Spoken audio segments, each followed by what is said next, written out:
Hi friends, in this video let us look at some of the important articles in the Hindu paper dated 13th April. Now we shall discuss two articles. The first one is the Ayushman Bharat and second one is the child rights. Now this article related to child rights is very important because recently we have seen that two teenage girls have been raped. One girl was raped in Jammu in Katwa region and the other girl was raped in Uttar Pradesh by an MLA.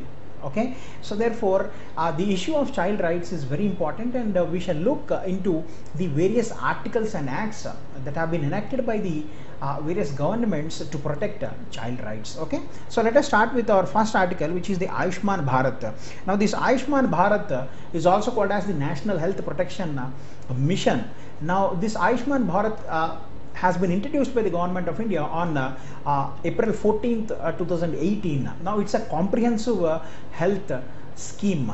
Okay, it's a comprehensive health scheme which has two components. We shall look into these components later on, but let us look at the background. We know that health has played a very major role when it comes to policy. Okay, so health has been a major policy issue right from 1947. Okay, so successive governments have tried to improve the state of health in our country. However, there has been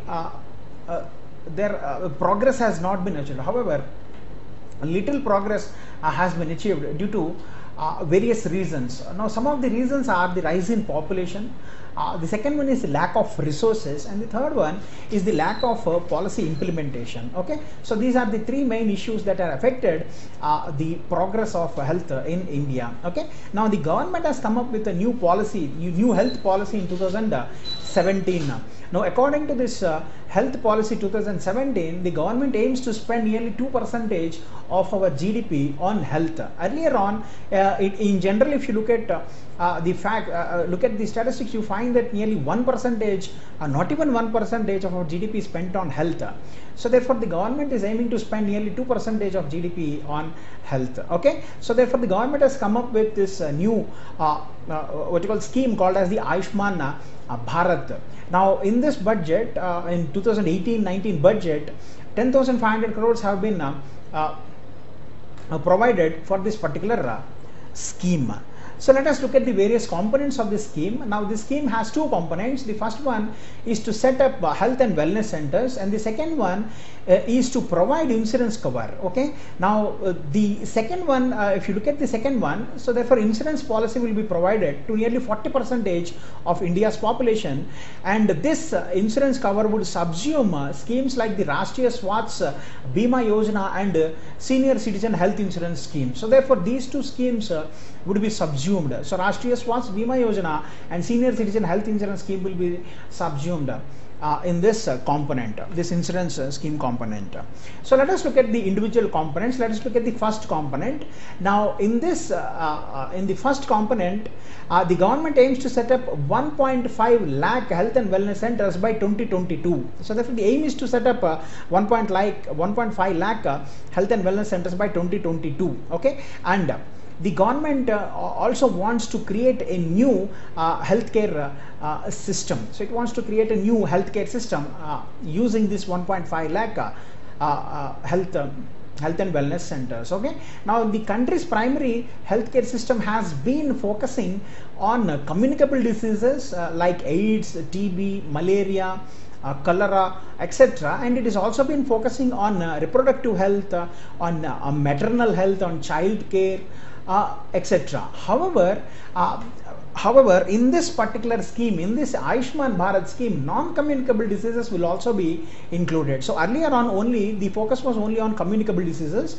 Now from in this scheme, the focus will be also on non-communicable diseases. If you look at some of the examples of non-communicable diseases like health, like mental health, dental health, eye care, hypertension, diabetes, okay, cancer, so all these diseases will also be included in this particular scheme. So therefore the primary health centers would also now focus on these non-communicable diseases also. Now the primary health centers are now being called as health and wellness centers in this scheme. Okay, earlier on every village or a cluster of villages used to have this primary health centers. Now today these primary health centers will be called as health and wellness centers. Okay, so therefore the main focus is not only on the communicable diseases but also on the non-communicable diseases. Okay, so this is the first component. So the first component has two things. The first one is setting up health and wellness centers, like 1.5 lakh health and wellness centers by 2022, creating a new healthcare system in India, and also not only focusing on communicable diseases but also focus on non-communicable diseases also. Let us look at the second component. This is very important component. Now the second component contains the National Health Protection Scheme. So this scheme would provide an insurance cover of 5 lakh rupees per family per year. So therefore, if a family can go to any hospital and take medical care using this insurance policy, so therefore each family would be provided 5 lakh per rupee. This is very important. We know that many people move from above poverty line to below poverty line just because of the cost of health care. So therefore this health care is a very major issue for many families, in India. So therefore the government is trying to provide this insurance cover of 5 lakh rupees per family per year. Okay, so therefore nearly 40% of India's population would be covered under this scheme. So therefore it is not like the 100% of the families would be under this scheme, but 40% of the population will be under the scheme. And if the state governments also pull up their resources, then nearly 2/3 of our population can come under this particular scheme. So therefore see, generally this Ayushman Bharat is a central scheme. So therefore the center has produced is now implementing this scheme, but the state governments can also come into this scheme. So this state governments can also pool in their resources. So once the state governments come in and provide adequate resources, so therefore then nearly 2/3 of our population would come under Ayushman Bharat, which would be very good for our health scenario. Okay, so let us look at the salient points. So therefore we have discussed these two components. The first one is the health and wellness centers, the second one is the protection scheme. So let us look at some of the salient points. Now the salient points are that the access to health care is cashless. So this is very important. So therefore you need not carry any cash when you are going to a hospital, because if you avail this Ayushman Bharat, if you are under this Ayushman Bharat scheme, then so therefore the healthcare will be cashless. So therefore you need not be carrying any cash, you need not give even a single rupee to the hospital, and it is nationally portable. This is also very, very important. It is nationally portable. That is, if a family say that say for example, if you are in Hyderabad, if you are using this healthcare card, and if you go to Delhi and you have some problem in Delhi, so therefore you can directly go to any hospital in Delhi and use this card. So therefore it is nationally portable. So therefore it is not that a guy in Telangana can use the hospitals only in Telangana. He can go to Andhra, he can go to Tamil Nadu, he can go to Delhi also, and you can use this card. So therefore this card that is provided under this Ayushman Bharat would be nationally portable. So you can even go to Sikkim and take healthcare there. So, okay, so the scheme would enable a viewer of a remote village to be able to walk into a hospital for a gallbladder stone surgery or a coronary stent without having to pay the hospital. So this is one of the examples that has been given in this particular article. So therefore you can go to any hospital and have the respective operation or surgery without paying even a penny. Okay, so this is the first point. The first one is this scheme is cashless and this is nationally portable. Second one, the treatment will be provided by empaneling public and private hospitals. So therefore please remember that this scheme covers both the public hospitals as well as the private hospitals. See, if you in Telangana or in Andhra, if you take you find that in general we have this insurance cover. Okay, this insurance cover. So this insurance model is not there in Andhra and Telangana. Earlier on there used to be insurance model. Now you have this trust model.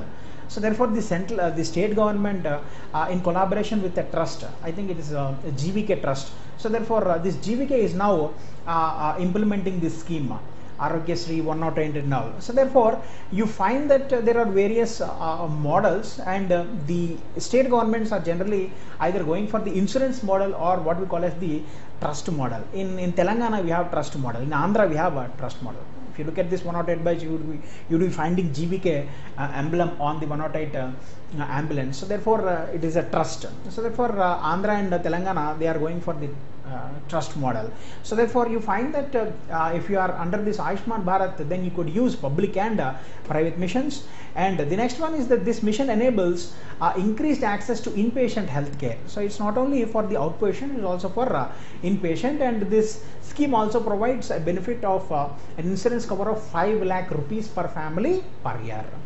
So these are 4 important points. Let us look at another point. The program will cover 500 million people. In India, it would cover 500 million people and would align with what the state governments are also doing. So therefore significant resources will be provided by the center and also the state. So therefore in a way this scheme would obviously be a success. Okay, so because both the state and the central governments will be pooling their resources, so nearly 500 million people would be coming under this particular scheme. So this is about Ayushman Bharat scheme. Thank you. So the second article deals with the gruesome gang rape of an 8-year-old girl and a rape of a 17-year teenage girl in UP. So the gang rape of an 8-year-old girl happened in Kathua region of Jammu, and the 17-year-old girl was raped by a BJP MLA in Uttar Pradesh. So therefore these two cases showcase the amount of abuse that the children are facing today. So therefore children also have rights, and the abuse of the child rights is quite clear from these two cases. Now these two cases have come up recently. However, there have been many reports of child abuse, of child trafficking, of sexually exploiting children and all. So in this article, let us look at some of the provisions that have been provided by our constitution and some of the laws that have been enacted by the successive governments to protect the rights of children. Okay, so this article is not political. The article's title in the Hindu paper was "No Place for Young Girls," and this article was written by Brinda Karat. She is from the CP, she is from the Communist Party. So therefore she was majorly focusing on bashing up the government and the other parties. So therefore our aim is not to bash up any party or any governments, but let us look at some of the articles and acts that have been enacted to protect child rights. Okay, so the first one is so this girl was actually raped and she was murdered. She was raped for 6 days. So it's a gruesome case. It's as gruesome as the Nirbhaya case. Now let us look at some of the articles, like Article 15 of the Indian Constitution. The state has the power to make special provisions for children. So therefore according to Article 15, the government can make special provisions for children. You find the special provisions for women is also through this Article 15. So therefore Article 15 provides the state the power to make special provision for children. Article 39, now the state shall formulate policies which secure the children from abuse and exploitation and give them facilities to have healthy, secure and fruitful life. So this is also very important. So Article 39 provides the children safety and security from exploitation. They also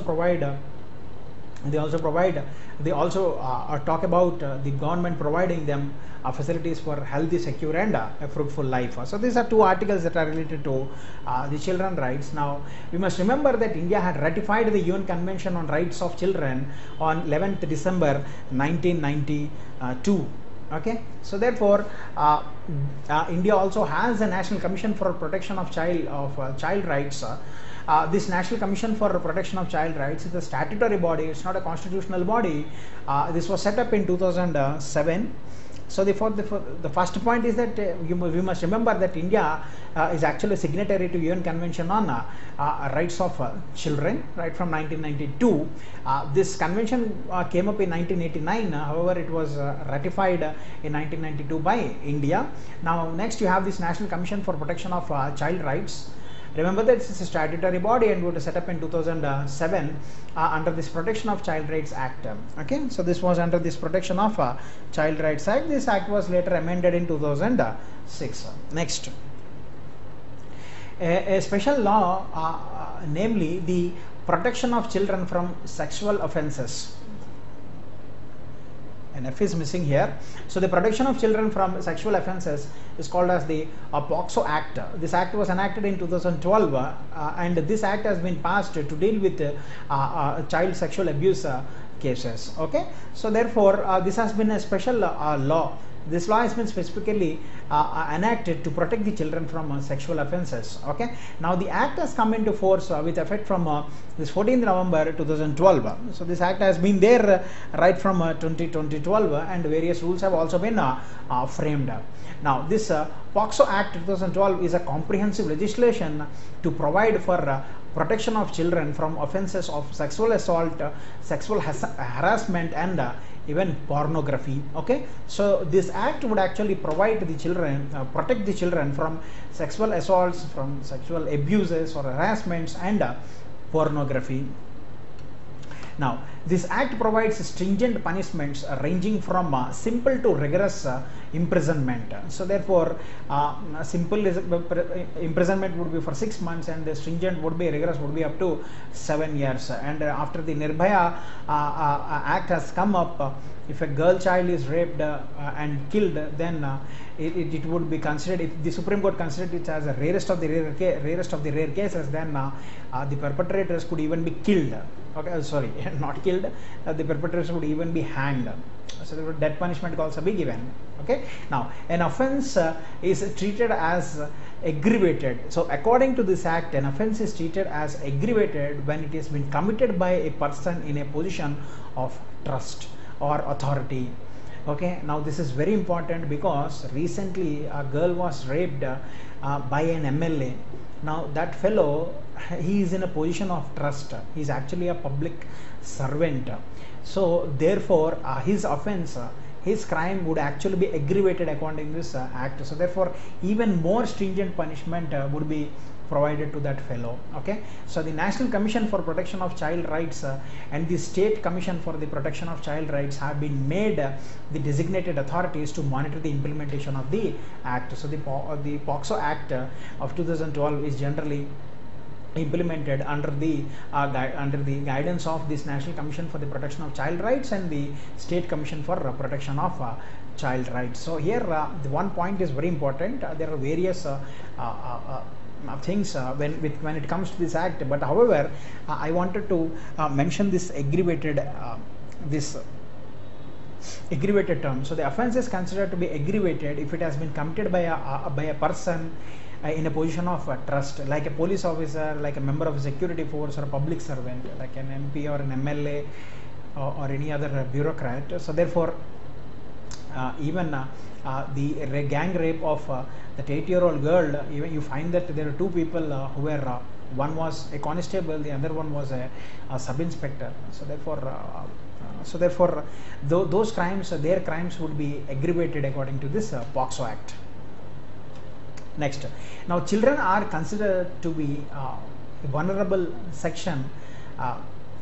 They are generally considered as a vulnerable section. You find that when you look at these vulnerable groups, you find that minorities come into this, women come into this, SC, ST come into this, and other OBCs also come into this. However, children are also part of this vulnerable group, and reports of sexual abuse of children has been on the rise, and the governments have been unable to stop.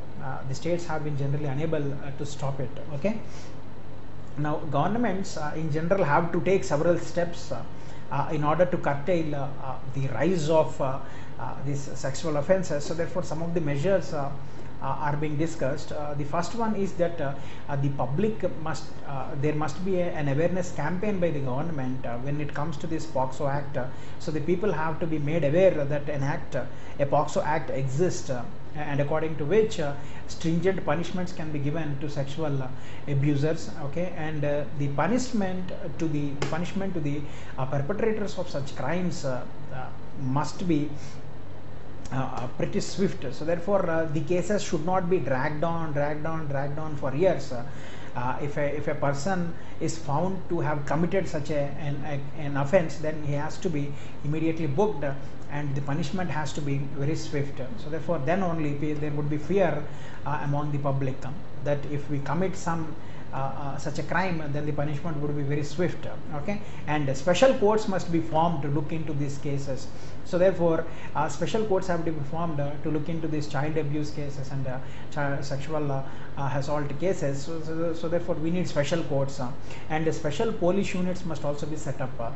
Now the police has to be sensitized. The police has to be sensitized when it comes to child victims. So therefore special units have to be formed so that these units would be sensitive towards the child. So therefore the child needs a special care, and a sexually abused child needs a special care. So therefore a special police unit should be formed.